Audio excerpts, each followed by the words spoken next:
All right, y'all, welcome in. I appreciate you coming by.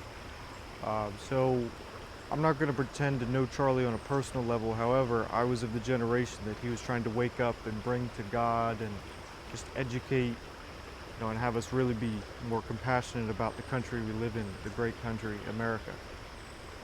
So, with this channel, I wasn't exactly sure which route I wanted to take, and so I haven't posted for quite a long time. But when these unfortunate events came, I just felt that this was the calling and this is what I needed to do. I'm going to try to, continue the stride forward in bringing young men like myself and younger back to God and educate on the Bible and stuff. And, we'll just see where things take. But I just really felt this was a call to action. They killed the warrior, but that warrior had an army. So we really have to,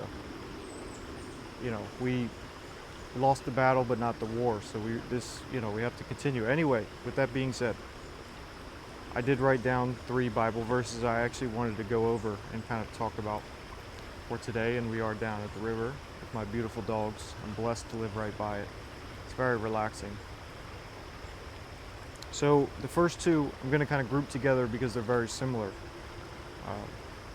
John 1:5 states, "The light shines in the darkness, and the darkness has not overcome it." Romans 12:21, "Do not be overcome by evil, but overcome evil with good." So those 2 are quite similar in the fact of they're kind of swapping good and evil with light and darkness, right? So I think that's a very important comparison because, as most of y'all know, light always trumps darkness. Like if there's any light at all, it always shines through the darkness and trumps. And so I think if we can look at that as good and evil, good always trumps the evil. Any little amount of good surpasses the evil by a large margin.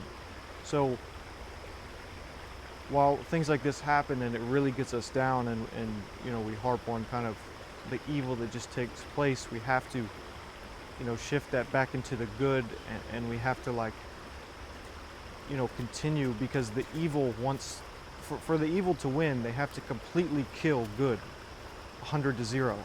It has to be completely gone. So if we just hold that little spark and then we allow it to reignite, and that's Come here, pretty girl. The dogs are. Here she comes.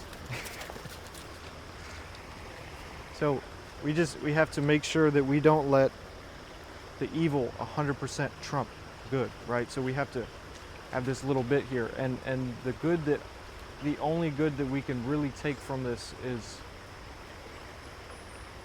with this, it has kind of lit like a flame in a lot of people to kind of come closer to God and to really get this movement going even farther. And often that's what happens, when you kill like a top, influencer in whatever the thing is, when you look back in history, it just enrages all these more people to continue the message even farther.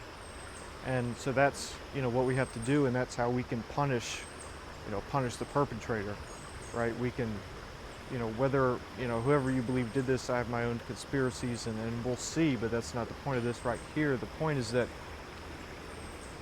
we have to, make it so that it didn't happen for nothing, right? Like maybe, I know for me personally, I was not, I wouldn't say I was like a lukewarm Christian, but I knew that I had a calling to y'all, to the youth, but just to everyone in general, to try to help bring closer to God. And I know that I was just procrastinating so much on that. And so when this has happened, it now lit a fire under me and multiple of my friends that we have been, discussing about these things. Anyway, so I could ramble on, but let's go to the third and final one for today. Deuteronomy 20 verse 4.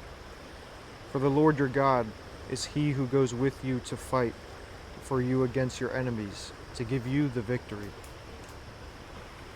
So, and this is, just what we were talking about earlier. We lost the battle, but not the war. You understand?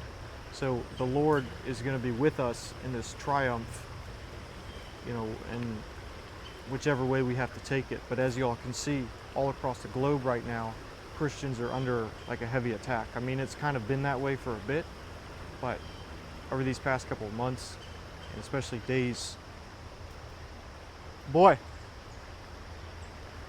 big boys over there. These past couple of days, it has started to become violent, and of course, there's been violent things elsewhere. But I say all that to say that we really have to.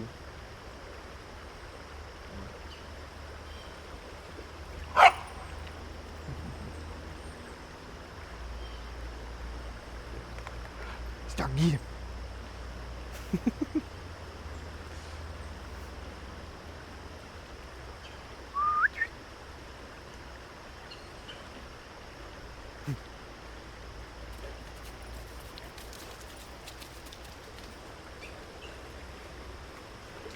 Okay, I was rambling quite a lot.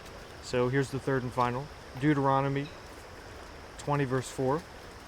For the Lord your God is he who goes with you to fight for you against your enemies, to give you the victory. So this is important, even though the dogs are playing, so we'll get back with y'all in a second.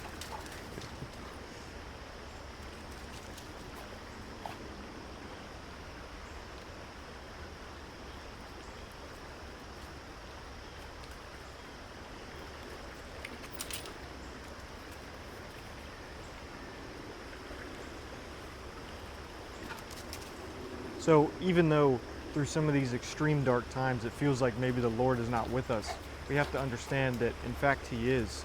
And we lost the battle, not the war. And they killed the warrior, but they didn't realize that he had an army. And so we have to really spark up and show them that, every time that they want to do something like this further and they want to continue to hurt, we're going to come back exponentially harder, and we're going to win the battle through Jesus Christ, who will never ever be defeated, and they will bow to him. Do not forget that. Anyway, I hope you all enjoyed this before I ramble on too much, and I hope you all enjoyed the background noise and the scenery of the dogs. But we're gonna hang out here for a little bit more and just soak it in, and then we're gonna continue on our walk this beautiful morning of the 12th. But anyway, dear Lord, I just wanted to pray for the person watching, and I just hope that this finds them in good health and in good terms, and that they can find some happiness in these extreme dark times. And I just pray that as they go on today, they operate in your will, and that you watch over them and keep them protected. And I pray that it wakes as many people up as possible, and we can really, get this movement going pretty strong, and show everybody who we really are, and show everybody really just how glorious you are, dear Lord. And I just pray for peace. Thank you, dear Lord. Amen.